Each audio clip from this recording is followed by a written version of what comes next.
I've literally been through a journey today. It's just been one of those days.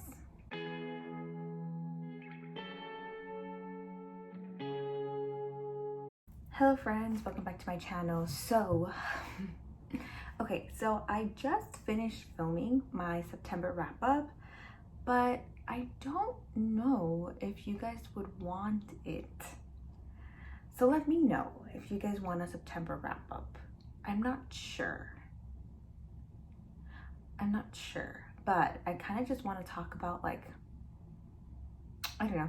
Let me know if you want a September wrap-up. I don't know, are those still in? But today's video, I am so excited because we are going to be talking about Latinx book recommendations. Whoop, whoop, whoop. Yes, it is Latinx Heritage Month. That means that all of you guys should be going out and reading books from your favorite Latinx author, books that you just want to check out by a Latinx author. There's an airplane up ahead. So I wrote them down. I'm gonna separate them from genre. Oh my god, I don't know. Is this it? I don't know. Or should I go change? Should I do an impromptu change on camera? And we're back. Yeah, crop top. Like I was saying, oh my god, I literally just changed on camera. For what? What was the reason? There was no reason. So let's get into it. These are just some recommendations. Obviously there's way more. There's just some that I have yet to read, some that I have read and I love, some that I'm gonna read this month, some that I might read for a secret TBR, all that good stuff. Okay, let us get into it. So for the first one, I'm splitting them up by genres. Did I say that? I don't even know, my memory is so bad. For the first one, I have horror, and that is Mexican Gothic by Silvia Moreno Garcia. I picked this up as I don't have it with me. I let my sister-in-law borrow it. I picked this up as a book of the month pick. I don't remember when, but I unboxed it. Yeah, I unboxed it. If I figure it out, I'll link it. Anyways, this is a horror, and we have our main character, Noemi. I gave this one 5 stars, obviously. We have our main character, Noemi, and she gets a letter from her cousin who married a white guy and went to go live in the rural side of Mexico, saying that she thinks she is getting poisoned by her new in-laws, and she thinks that she's going crazy and she needs Noemi to come save her. So Noemi goes, kind of reluctantly, but she goes. The cousin's name is Catalina, and when she gets there, Catalina's like, why are you here? Like, I didn't send for you. And she's like, you literally sent me a letter. And she's like, now you're being crazy. So then now Noemi's like, okay, what happened? Like, did something happen to her, or did someone send me that letter? Like, what's happening? I gave this one 5 stars. It was so creepy. It was so, like, just good. It was, the atmosphere was there, the plot was there, the ending was insane, the characters, I love Noemi so much. I really enjoyed this. I highly recommend this if you're in the mood for a good Latinx horror. And I'm half Mexican. My dad's Mexican, my mom's Peruvian. So I was seeing the, like, representation, and oh my god, when they were talking about the mal de ojo, I have the mal de ojo right here, the little blue eye with the red string. And I was just like, oh my god, like, this is what it feels like to be represented. Wow, insane. Love that. So yeah, okay, so this is a lot. Okay, let me bring up my laptop. Look how cute my stickers are. Okay, so this is a lot. So let's get into it. So now let's get into fantasy. I have a lot of fantasy. Okay, where is it? Oh my god, I really hope I have memory to do all this because it's gonna be a long video. Okay, so for the first one, I have Labyrinth Lost, and that is the first book in the Brooklyn Brujas. I have this book. I forgot. I got it from the library. So this one is, this one's by Soriada Cordova. And we have our main character, Alex. She is a bruja. She is the most powerful witch in a generation, and she hates magic. At her death day celebration, Alex performs a spell to get rid of her power, but it backfires. Her whole family vanishes into thin air, leaving her alone with Nova, a brujo she can't trust, but who may be Alex's only chance at saving her family. So I've heard really good things about these, and I know that it's like a trilogy, and each book centers around a different, like, sister. I'm really excited to read this. It is YA, but I am so excited to start this just because I haven't read like a good Latinx fantasy. I don't think ever. Oh, what am I talking about? Staring me right in the face. You know, like I've only read like some. I think only one actually. You know, so it's like I'm excited to just get into like a good, you know, YA Latinx fantasy. Please. So I highly recommend this too. What am I saying? I recommend these all. If they're in this video, I highly recommend them. And then I just picked this as my add-on for October, and that is The Gods of Shade and Shadow by Sylvia Moreno Garcia. This one is kind of a historical fiction fantasy. So we have our main character. She lives in the Jazz Age, and when she's like messing around with some of her family heirlooms, I think like her abuelitos, she accidentally lets out a Mayan god, and hijinks ensue, and I don't know if she's trying to get the god back in, or if she has to team up with the god, but stuff happens, and I heard it's really good, and I don't know if there's a romance, but if I get a romance between a Latina and a Mayan god, I will literally lose it. What did I say? Shade? Oh my god, I meant Jade. I am so sorry, Sylvia Moreno Garcia. You deserve so much better. I meant Gods of Jade and Shadow. Who the hell am I? And then I have, is that my own fantasy? Wait. Okay. And then I have, yeah, no, I have more fantasies. Wow, these are all over the place. Okay. And then I have two. I'm going to take them down. I'm going to ruin my aesthetic, but that's who I am. Oh my god, I'm so sorry. Please don't fall. Please don't fall. Oh my gosh, why did I just take all of these out? This is all. Oh shoot. Okay, well then let's go. Well, yeah, I need that too. Okay, two fantasies that I want to recommend are Sierra Martinez and The Moonlit Beginning of Everything by Raquel Vasquez Gilliland.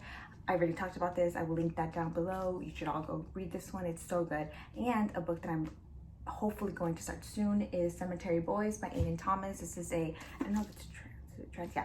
It's okay, so we have Yadril, who comes from a traditional Latinx family who has problem accepting his gender. I think he's trans, and he's determined to prove himself as a real brujo. You go, mijo. With the help of his cousin and best friend Maritza, who I know everyone loves, he performs the Quinces ritual himself and then sets out to find the ghost of his murdered cousin Miguel and set it free. However, the ghost he summons is actually Julian Diaz, the school's resident bad boy. I know this happens during Dia de los Muertos, and like I already have my Dia de los Muertos up. So I'm really excited to start this. I know it's probably gonna make me cry, and this might or may not be a part of a secret TBR that may or may not happen this month. Keep a lookout for this book on my channel. I am so excited to start this one. And then I have, where's that? Oh yeah, I have to go get a book from that. Okay, and then I also have this one. Oh shoot. Okay, and then I also have Nocturna by Maya Montagne. This one's a fantasy, and we have Finn Voy, and she is a talented face shifter, but she hasn't seen her own face in years, and that's how she likes it. But when she gets caught by a powerful mobster, she's forced into an impossible mission: steal a legendary treasure from Castellan's royal palace or be stripped of her magic forever. After the murder of his older brother, Desmine, Prince Alfer is first in line for the Castellan throne. Who am I? Am I whitewashed? But he can't help feeling that he will never live up to his brother's legacy, blah blah blah, some male brooding, as there always is. And then their fates collide, obviously, and they accidentally unlock a terrible ancient power. Love that for them. So I've heard really good things and love that cover. I am excited to start this. I will start this soon, maybe this month, just because I feel like October is like a fantasy, thriller, dark academia, horror, mystery month. So all that darkness stuff, yes. So I'm excited to start this one as well. Okay, and then, oh my god. Oh yeah. Wait. Okay, let's do contemporary. Okay, then I have two contemporaries. First, let's start with, oh my god, this is a mess. First, let's start with Benjamin Elias Saenz. Obviously, love him. One of my favorite books of all time. Aristotle and Dante discovered the secrets of the universe. This is such a heartwarming, coming of age, kind of love story, but more about finding your place in the world between these two boys, Aristotle and Dante. It is really, really heartwarming. It is really, really, really good, and I highly recommend this. And I've already compared this to a Lorde song. I've compared this to Lady Bird. Like, this is really good. And then we have The Inexplicable Logic of My Life, and this is just I think this is like a young teen. Yes, the first day of senior year. Sal has been certain of his place with his adopted gay father and their loving Mexican-American family, but now his own history unexpectedly haunts him, and life-altering events force him and his best friend Samantha to confront issues of faith, loss, and grief. I mean, look at that. Literally, it's like finding your place in the universe, and I love that so much. I'm so excited to start this. I am beyond excited to start this. So, highly recommend picking this up too. It's all about representation, people. And then we have The Poet's X by Elizabeth Acevedo. I read this in September. I cried. Oh my God, I cried. She just has to realize that the world expects her to be one way, and her mom is super religious, and obviously she could not be a slam poet, but she's falling in love, and she's trying to learn her place. She's trying to learn her place in the world as a sister, as a girl. She's Latina. I don't know if she's Afro Latinx. I'm sorry. I don't remember. I don't think she is, but I don't know. I think she is though. I think she is. So there's this scene where after she reconciles with her mom, or like as she's reconciling with her mom, it's called My Mother and I, actually. That made me cry, because literally that just reminded me of my own relationship with my mom. And I'll leave the review that I posted on Goodreads. I cried. I was like, this is exactly how it feels for me to grow up with a Latina mom. So I highly recommend this. Elizabeth Acevedo is becoming one of my favorite authors of all time. Her words are just so inspiring. They're so beautiful. They're so mesmerizing, and I love them. And I also recommend Clap When You Land, and I also recommend With the Fire on High. I read that in September as well, and I gave that four stars. That one was really, really good, and that one is written in normal, like normal traditional novel, like, you know, format, but this one is told in poems. And I think Clap When You Land is also told, a Pelusa is also told in that format. So yes, so I highly recommend these books. I highly recommend Elizabeth Acevedo in general. She, wow. Wow. And then, and what else do I have? Oh yeah, I have romance. Of course I have romance. Would I be here if I didn't have romance? Okay, so first I'm gonna do the obvious. So obviously I'm gonna recommend as a romance, You Had Me at Hola by Alexa Daria. This is where we have our telenovela stars, and they practice their kissing off screen, and things heat up, and they have to find out if they like each other or not. Obviously, really good. I act as if I read it. I'm gonna read this soon. Maybe for a secret TBR again. I don't know. Maybe. Okay, and then I also have They Both Die at the End by Adam Silvera. This is the one where these two guys are spending their last day together before they die, and it's super sad, and it's called Rufus and Mateo. That's the guys. I'm really excited to read this again, maybe for a possible TBR. When I tell you guys, I have a lot of good videos lined up for October. Oh, they're good. So I am really excited to start this one.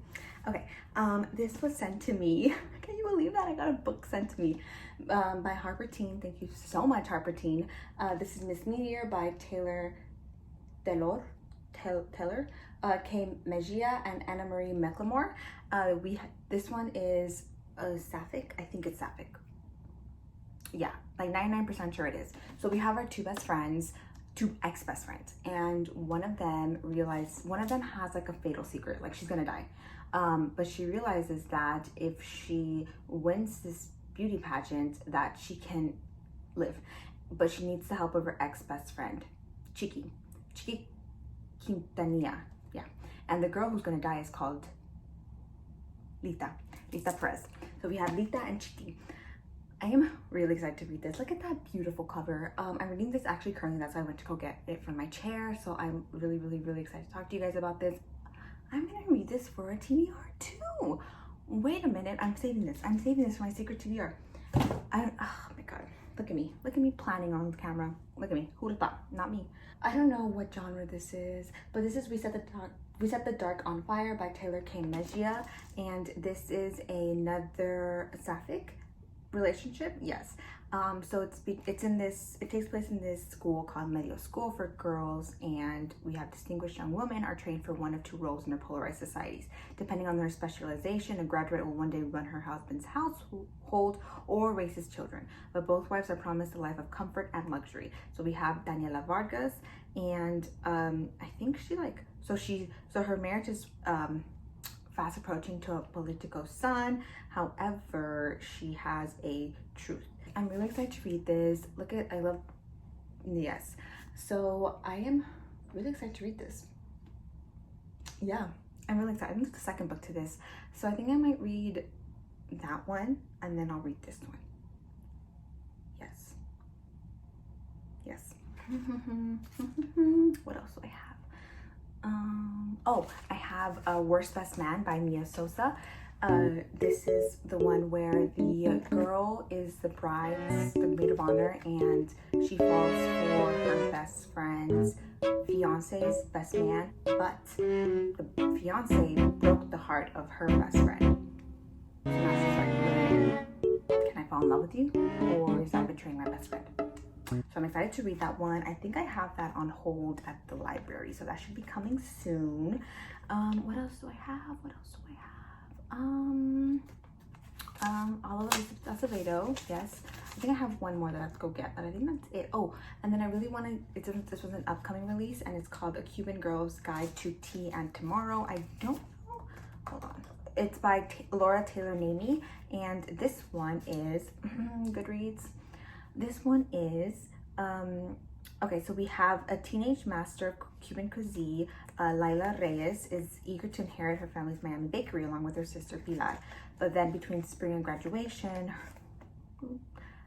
Lila's abuela dies, her best friend abandons her, and her longtime boyfriend dumps her. So her parents defy her wishes and entrust her summer to family and their Winchester, England inn. Oh, so she has to go. And though she's given space to cook at the end, she longs for Miami and the seat of her Cuban roots. However, I think she falls in love with the white boy. And then she has a special opportunity in London, and when the return ticket looms, she's like, oh my god, do I go back or do I stay here? I think she falls in love with the white boy. They always do. Anyways, no shade. No shade, because I have people in my family who fall in love with white boys. No shade. Yeah, so one more. I don't know where my copy is, and I reread that book so many times, was Esperanza Rising. That book is so good. So we have our main character, Esperanza, and she is happy. She lives on her farm, on her like giant farm. She's rich, she's content, her parents are in love, and then I think these bandits kill her father, and so her mother, because she doesn't want to marry, like, they're really mean and harsh and cruel, like, rival, even though she should. Even though she's like, other people are like, oh my god, you have to, because you need to be taken care of, like, Esperanza needs to grow up like in a nice place.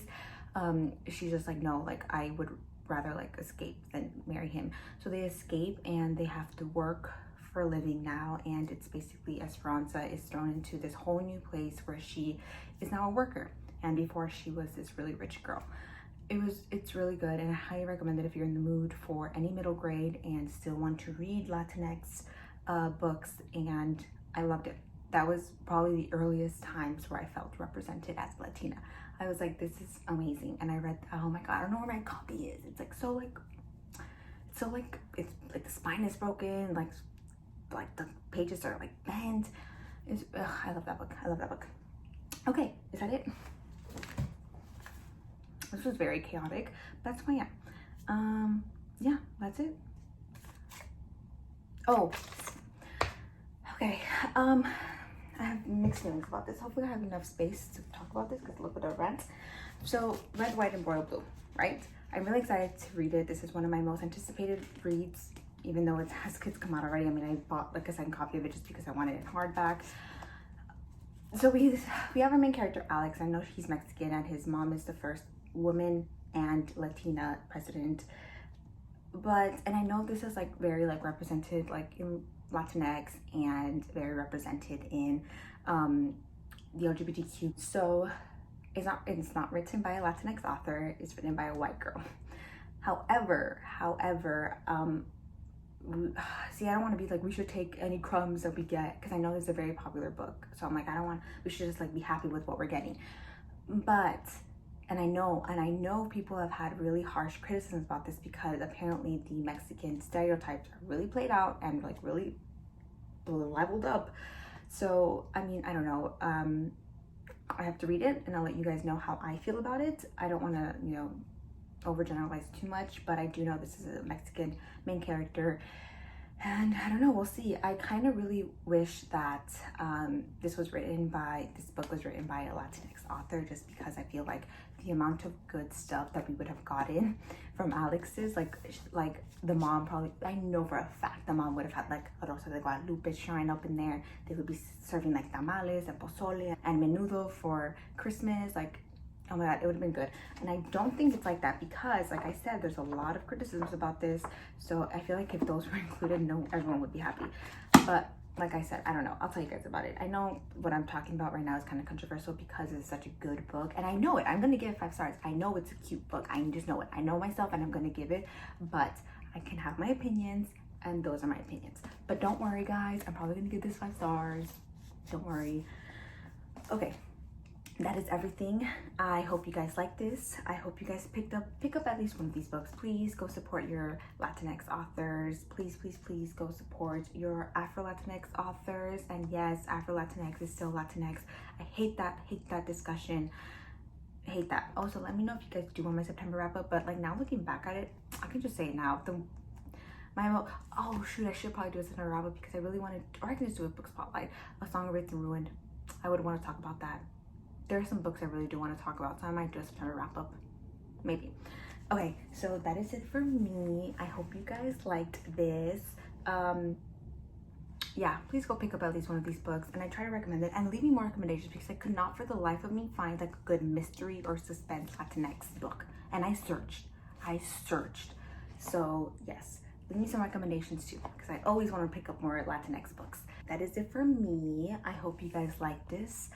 Subscribe if you want to. I'll catch you guys in the next one. Stay safe and go read your favorite book for me. Bye.